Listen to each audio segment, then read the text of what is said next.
Hello everyone, welcome back to the channel. Zachary Dickinson here on a wonderful Wednesday afternoon with a new and different video for TV show and movies for Wednesdays. This past Monday, just 2 days ago, was the Spider-Man spoiler-free review. In a few weeks, I'm thinking about 2 or 3 weeks, probably 3 weeks, I'll do the Spider-Man uh, spoiler-filled review. That'll probably actually be a long video overall, just talking everything about the movie, Easter eggs, and everything of the such.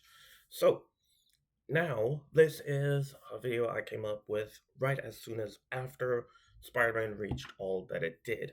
So, through Spider-Man, the Odyssey, Obsession, the Backrooms, Project Hail Mary, and many more.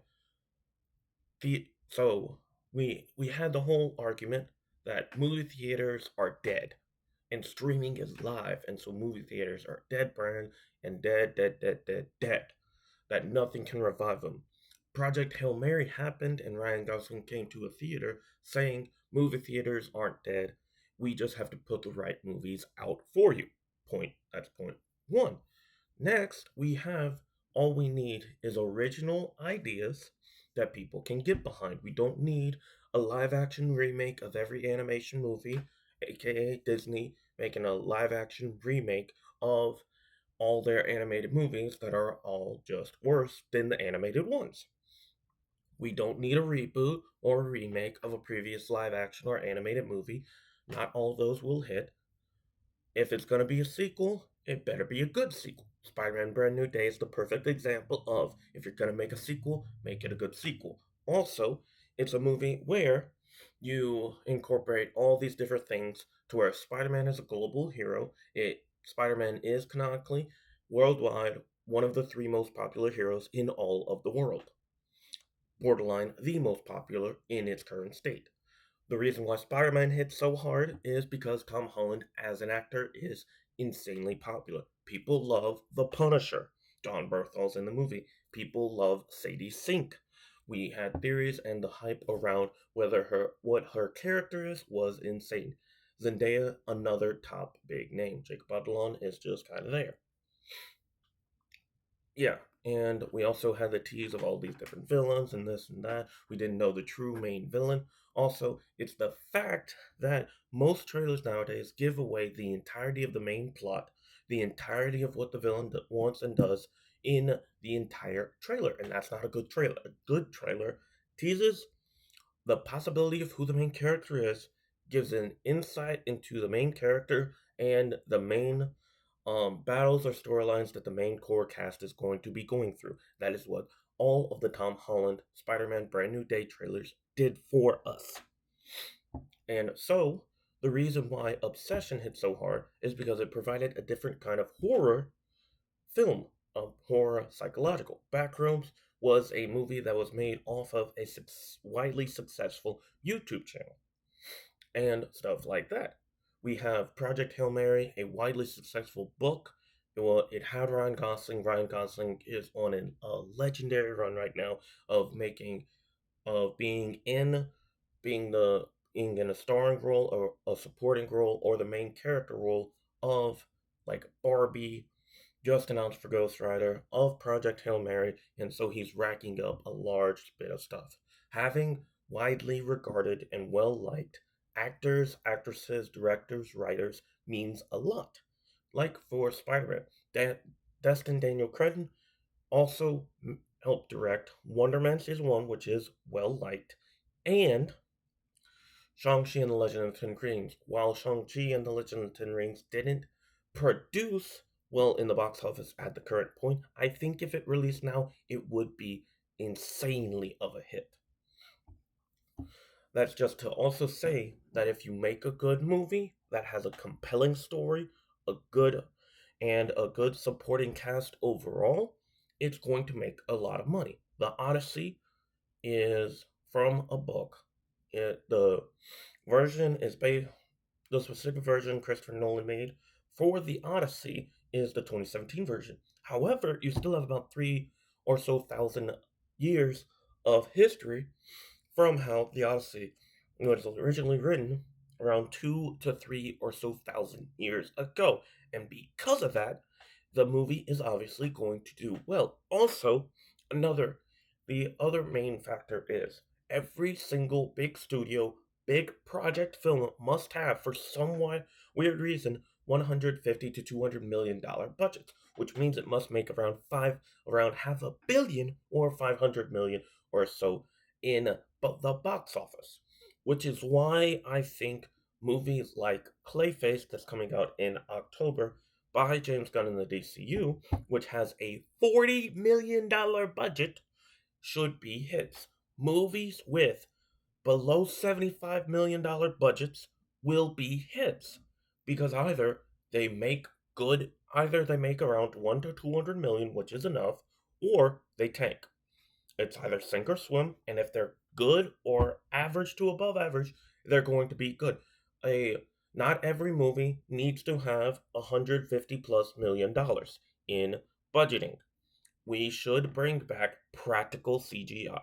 People like James Cameron and Christopher Nolan are well loved and well liked for good reason because they use practical CGI. They use other things that cost less than CGI, and a lot of what they use doesn't really cost all that much. A lot of what I love about Tom Holland's Spider-Man is the entirety of, and this is in regards to most of all Spider-Man suits, the entirety of his suit is just a suit. It's not CGI, it's not practical effects. Hulk is practical effects. Um, Other types of things are kind of practical effects, but a lot of things in regards to the Spider-Man movie weren't all as practical effects as some of the other MCU films. I understand the need for certain MCU films to have actual CGI versus practical effects, but they could also do a wide mixture of both to help lower their overall budgets. I say this because the Doomsday movie that's coming out later this year, which will be in contention with the Dune, which will be in contention with Dune Part 3 movie. It's rumored that it will need around $1 billion in the box office to break even. I'm not saying it won't. I'm just saying that that's absolutely insane and bonkers to actually have to hit it. It's going to be sink or swim from opening weekend, and it's going head to head with Dune Part 3, which Dune Part 3 has probably among the highest hype for a movie in the last few years. Second only to Spider-Man, which just came out. I would say if Dune Part 3 was going head to head with Spider-Man Brand New Day, Dune Part 3 would move. Not by much, but would probably move a week or two back or forward, depending. And so, this is also similar to how Superman was made. Also, with comic book films, if they are treated with love, care, and have a bunch of Easter eggs to video games and comic books, people will love them. It's why Superman last year was amazing. It used about 3 or 4 different iterations of Superman. It had a main character and a director that was so in love with comics that they used um, places like like Greenland or Denmark that had actual areas to where you can make something like a Fortress of Solitude without it being entirely CGI. This if you can make a suit that's not CGI, then it's amazing. So I say all this because we had this whole narrative for the past 4 or so years that basically since COVID, streaming is on the rise and theaters are dying and it's a dying breed and we should just get rid of them and just move to streaming. No. If you make a good movie, just release it in the film into theaters. If it's a great movie based off of a good product with a strong fan base behind it, like Avatar: The Last Bender, like Spider-Man, like Superman, if you follow the comics, if you leave Easter eggs, and if you have a good, compelling narrative and decent, not above average, but decent star power around it, it will be successful. Even Obsession and Backrooms, I don't think really had top tier or any A-listers in it.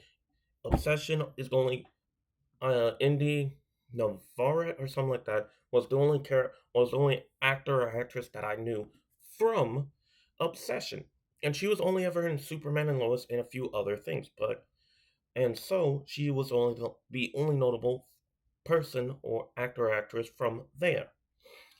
Um, and Toy Story 5, still a good hit. If you want to continue a franchise and make a sequel, just make it good in comparison to the rest of those films.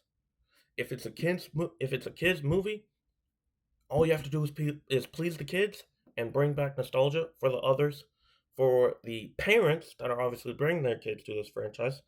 So, which Toy Story is nearing 25 to 30 years of it being around, and so that would then mean that the parents love most of the Toy Story films, and so they're bringing their kids now to love this Toy Story film. So just continue, and I mean it, continue to um, have a good to above average films. And if you continue a franchise long enough, you'll eventually have some adults now bringing their younger kids to said films. Like, I would probably guess that since it was nearly 4 whole years in between No Way Home and Brand New Day, that a large reason why Brand New Day was so successful in the opening weekend box office was of the fact that it was nearly 4 years. Many people probably brought some of their own kids, or many people who are early parents now are bringing their little kids or teens. I saw in the 2 times I went this weekend, many different little kids of under 10 to teens all coming in droves to watch it. Project Hail Mary had people coming in droves to watch it because it was something new, something inventive, and it was also sci fi. People love fantasy, people love sci fi. Anime has been on the rise for the past few years, and people are being less and less afraid of going watch an animated film in theaters. Avatar Aang, um, Avatar Aang movie should have been released in theaters. It would have made a lot of money. Spider Verse to be released next year will be great. The Batman Part Two should has to be great. It's been a long wait. And so all you have to do is is if you're unknown, make it low budget but make it good and you'll hit. Make it you can have a movie with political intangibles into it, but it doesn't have to be entirely political based. I say that because there are movies, every single piece of media has some type of political theme or in some way, shape, or form. So, it can have political basis, but still make sure not the entire story is around that, just in case it slightly bombs because it may be slightly controversial towards other things. If you're making something directly off a comic book of some sort, if you're making something directly off a comic book of some sort, like a direct adaptation from comic book to it, just copy and paste it. Copy and paste the artwork and everything of the sort into from comic book to it, from book to it. Not everything from the comic book and or regular book can translate to the movie, but most of it can. Project Hail Mary obviously left a good bit off of from the book to movie, but it still was amazing and wonderful and very much well crafted. Also, additionally, scripts don't need to go boom out. They can take time. But the second you announce a release date, you are then putting yourself in a vacuum and in a hole. Because if you don't have the proper script, if it has to go through constant rewrites, if you don't have director, writer, and all the actors working in tandem with this script, you shouldn't have a release date. The second you start filming is when hype should be building. Filming, building hype immediately. We generally start getting spoilers from different filming. Also, if you're making a blockbuster film, if you do your very best and there aren't that many people that spoil or get it, or you keep most of the filming process hidden, that will be also a major thing. People do get a little bit bummed out from seeing spoiler stuff. Some people love it, but many people hate it. So, this has been a 15-minute or so long rant about the fact that theaters aren't dead. It's just how we've been treating them and the projects we're constantly putting out. It can, if it's a high budget film, then it needs to be great. If it's not as great as in high budget form, lower the budget. It's fine to do lower budget films. It's perfectly fine. Do 100 million budget. It makes 300 million. Boom, profit, good, done. Make 150, it makes probably 500 or so. 200, okay, you're looking about 600 or so. You make a 40 million dollar budget, it makes about 100 to 150. You're set. It did well enough. Those That's what I'm talking about. Budgeting right matters. Director, writer, main actor, and actresses matters. The right casting, the right choreography, the right director, the right actor, the right stunt crew, the right choreography in fights and all that, and the right costumes is what brings a whole movie together. And it's about time that we treat it all like it should be. And so that is pretty much the whole video, and I hope you like it. Hope you like this video, subscribe, and I will see you all Friday for the Daredevil Marvel Netflix Defender series finale as we look towards another wonderful week. Goodbye and